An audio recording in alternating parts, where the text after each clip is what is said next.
Bonjour Christian Luguema, Bonjour. parle-moi de cette société et comment vous avez pris cette initiative euh, de tout quitter de Paris après une vingtaine d'années et de commencer, je veux dire, je ne veux pas dire à zéro, de commencer de nouveau de- autre chose. À toi la parole, Christian Luguema. Oui, oui. Merci beaucoup, aimable. Comme vous l'avez dit, ça va faire 20 ans que je vis en France. J'ai quitté le Rwanda à l'âge de 13 ans. Donc, toute l'éducation, j'ai aussi en France. Ce que je pourrais dire, c'est que je suis toujours resté attaché au Rwanda. Euh, à chaque fois, même quand je suis là-bas, je regarde les informations. Qu'est-ce qui se passe au Rwanda aujourd'hui? Euh, donc, cette idée m'est venue en 2016, quand je suis venu au Rwanda avec mes amis. Ils m'ont dit, en fait, c'est un pays magnifique. Euh, j'ai été surpris. Et moi aussi, en fait, il y a des choses qui sont ravivées. Je me suis dit, en fait, pourquoi pas en fait, faire quelque chose aussi. Comme je l'avais dit, j'étais consultant en banque. C'est des missions de 2-3 ans. Mais à la fin,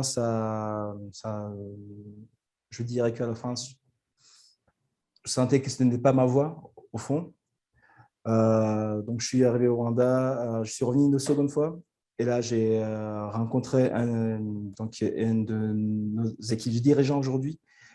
M'a dit, tu sais, moi, ça fait 15 ans que je suis dans le transport au Rwanda. Je pense que euh, c'est un secteur qui est très, très porteur. Donc, franchement, pense-y. Et moi, j'étais plutôt, de toute façon, moi, je fonde une société, je n'ai jamais fait ça, je ne sais pas comment ça marche. Euh, et en même temps, je sentais qu'au fond, c'était cette voie-là, en fait, que je voulais et qui me correspondait le mieux. Disons que être assis dans un bureau, ça ne me correspondait pas. J'avais besoin de plus de challenge.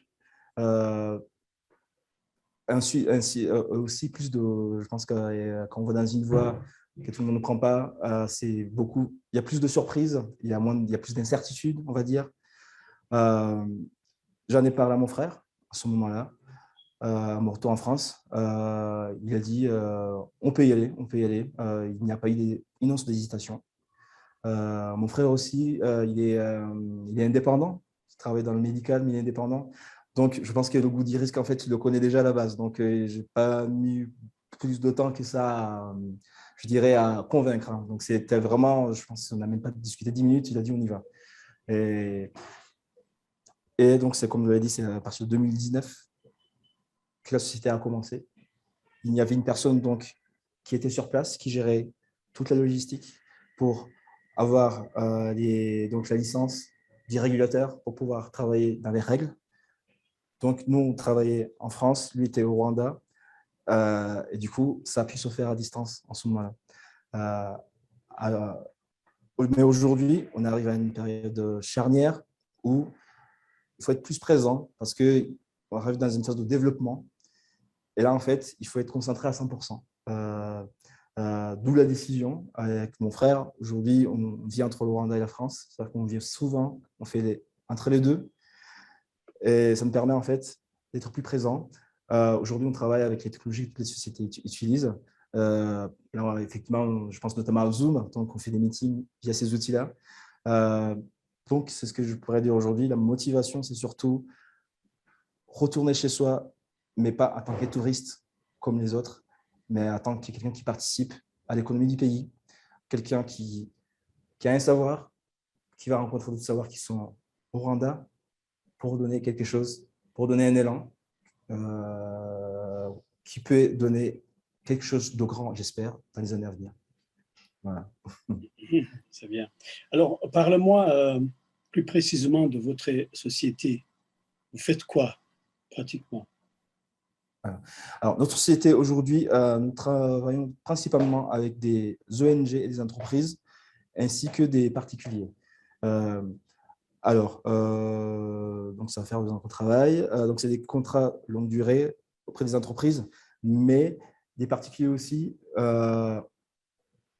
peuvent accéder aussi à nos services. Nous avons un site internet où vous pouvez vous connecter. Vous pouvez faire une réservation où que vous soyez dans le monde.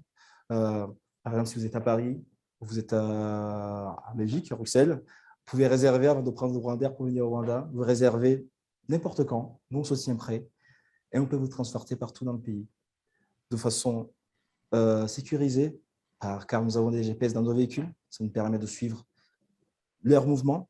Ça nous permet de nous assurer qu'il n'y a pas de problème sur le chemin, parce que dès qu'il y a un problème, on le voit et on peut le corriger. Nous avons une équipe aujourd'hui qui est compétente. Nous avons émis des appels d'offres, des offres d'emploi. Les personnes postulent. On fait des sélections qui sont sérieuses. On fait attention non seulement sur le savoir, mais sur le savoir-être de nos employés. Nos chauffeurs, on fait des réunions hebdomadaires avec eux pour les sensibiliser sur la notion de qualité, comment transporter un client, comment se comporter avec lui, comment tenir un véhicule. Donc, c'est une société, je dirais, qui a pour but de délivrer de la qualité, de faire un suivi. Alors, la société aujourd'hui, donc nous sommes trois membres et dirigeants, plus des 4 personnel management, je dirais, intermédiaires. Et après, plus donc, nous avons une quinzaine de véhicules. Donc, au global, nous sommes à près une vingtaine aujourd'hui dans la société Botis. Donc, c'est ce que je peux dire. Donc, aujourd'hui, donc, comme société, il y a donc des départements. Il y a des départements qui s'occupent de répondre aux appels d'offres, de répondre donc soit aux demandes des clients individuels qui cherchent à réserver chez nous. Après, il y a le département de finances qui s'occupe donc de voir la santé de la société, d'émettre des factures auprès de nos clients pour les paiements. Et après, donc, le département le plus gros et le plus important, évidemment, c'est le département de logistique, parce que c'est là où tout se passe. Parce que si ça ne marche pas, la logistique, il n'y a rien qui peut fonctionner. Donc, la logistique, donc vous avez un logisticien qui connaît tout l'état de nos véhicules. Chaque véhicule a sa propre fiche technique qui référence des problèmes à corriger, ceux qui sont urgents pour qu'ils soient corrigés. Nous avons des techniciens qui travaillent, qui sont internes à la société. On ne prend pas des prestataires parce que l'avantage, ça permet à nos techniciens de vraiment savoir le vrai problème d'où il provient. Et après, nous faisons donc des meetings aussi d'équipe. Par exemple, l'année dernière, on était venu ici au Rwanda dans l'esprit de cohésion et puis d'échange. C'est parti tous à Gisenyi. Nous avons pu échanger, discuter aussi de la direction de la société. Donc, je dirais qu'aujourd'hui, nous avons pour but vraiment de mettre l'accent sur l'employé ou la personne qui travaille au sein de notre société et les clés de la réussite. Et on va lui donner tous les moyens pour qu'il puisse exprimer son potentiel. Le but n'est pas de faire venir les gens pour qu'ils travaillent pour nous, mais jusqu'à la fin des temps. Le but, c'est peut-être un travail chez nous, à notre contact, peut-être qu'ils vont découvrir leur voie, peut-être que demain, peut-être il y en a un, peut-être deux, trois qui vont fonder leur société. C'est ça le but. Le but n'est pas de dire, écoute, je veux tout pour moi, il n'y a que moi. En fait, du coup, on ouvre la voie à qui a la capacité. Et d'ailleurs, il y en a quelques-uns qui sont repartis, je crois, de leur côté. Il y a un chauffeur, par exemple, qui a dit, écoute, moi, je veux fonder ma société. On a dit, mais écoute, on te souhaite très, très bonne chance. Tu es venu quand tu veux. Donc, c'est ce but-là, c'est faire grandir l'équipe, faire grandir les gens, pas écraser, pas dire, écoute, c'est moi le chef, c'est moi qui dirige, donc tu dois écouter. Non, c'est plutôt les informations doivent monter, les informations doivent descendre, ils doivent être partagées verticalement. Donc, ça permet de partager les informations. Mais il n'y en a pas un qui dit « je sais, toi tu ne sais pas, fais ci parce que je te dis de faire ». Non, c'est d'abord à la personne qui va émettre la solution à la base et après on va travailler avec elle pour qu'elle puisse délivrer ce résultat-là. Donc, c'est comme ça qu'on travaille. Je dirais c'est ça l'identité de chez Botis. C'est, voilà. Et à la base même, ça s'appelle « Forge your path, ça veut dire trouve ton chemin ». C'est ça que ça veut dire. Comment tu te sens au Rwanda aujourd'hui après avoir réalisé ton rêve? Parce que pour moi, c'est ton rêve que tu as réalisé. Mais c'est un rêve, mais qui n'est pas encore abouti, mais qui va arriver. En tout cas, Ah, on va je trouver n'ai le pas moyen encore. OK.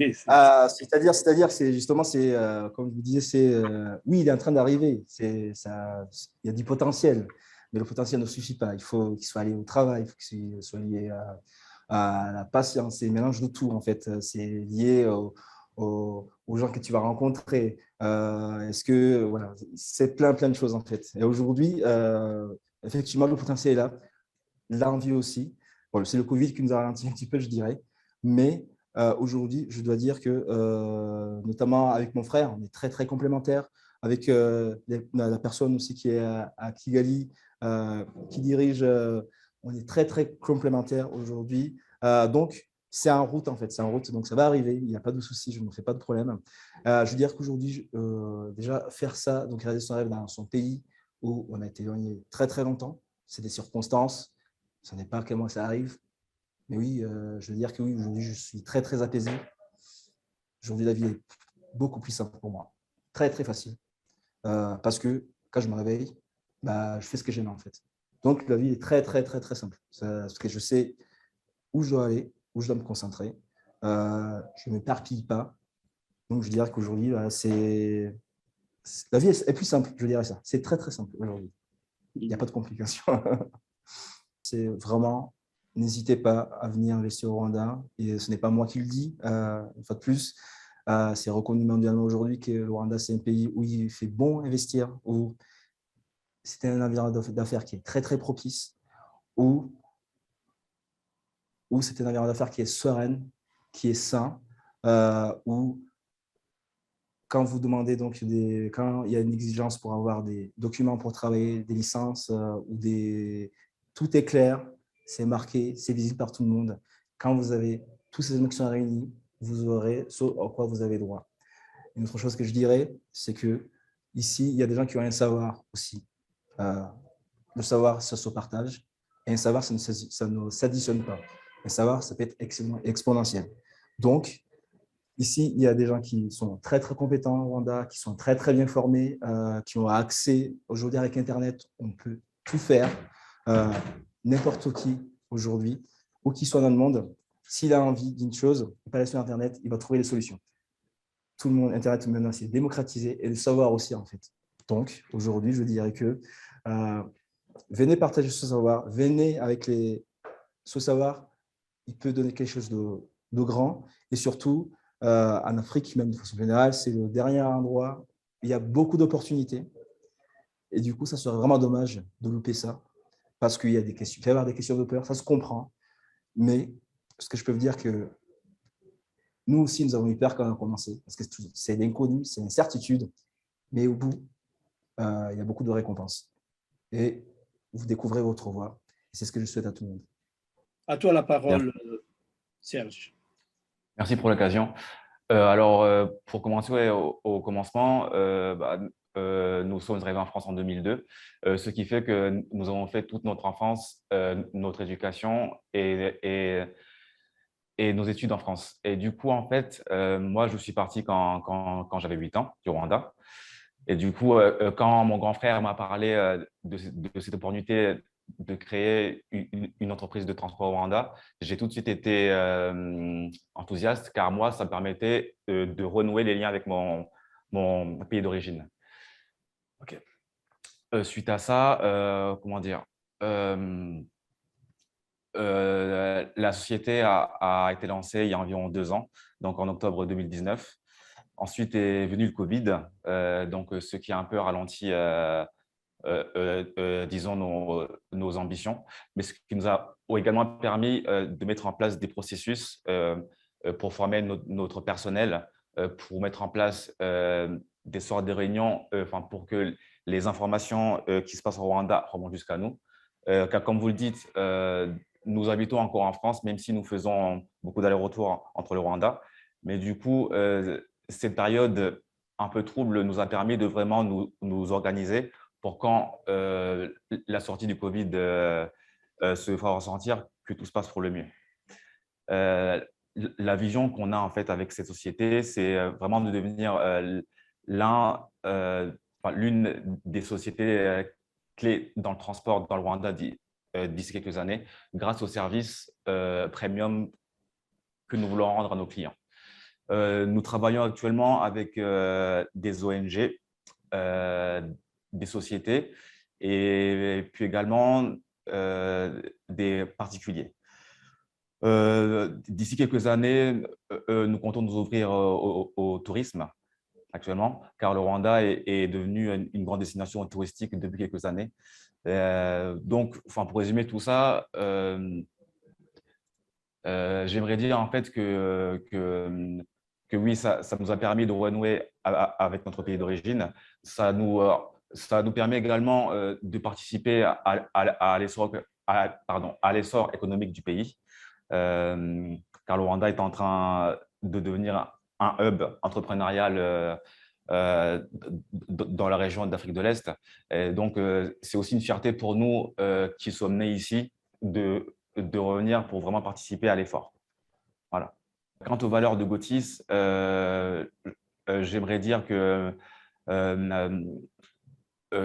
nos valeurs se fondent principalement sur le respect du client, sur la ponctualité, car comme mon grand frère l'a dit, nous avons des GPS qui nous permettent d'assurer la sécurité de nos clients, car on sait à tout moment où se trouvent les voitures.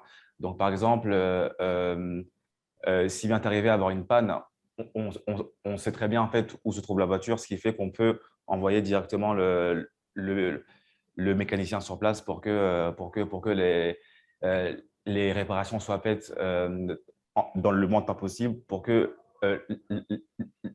la mission de ce client-là ne soit pas ralentie. Voilà. Sinon,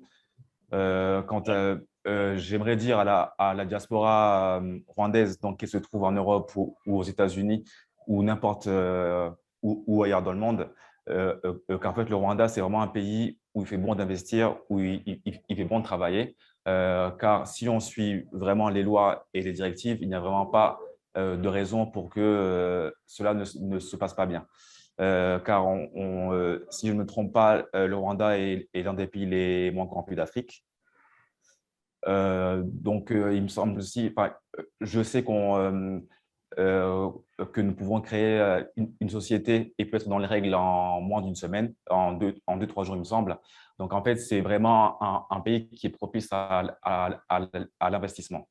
Donc, mon message à tous ces jeunes et moins jeunes, évidemment, qui sont à l'étranger, c'est vraiment de revenir participer à l'essor du pays, car le pays, comme eux-mêmes, en sortiront grandis. Merci beaucoup, Serge. Imana Komezi Badindi. Murakoze cyane. Musinyiza. Murakoze, Serge. Merci.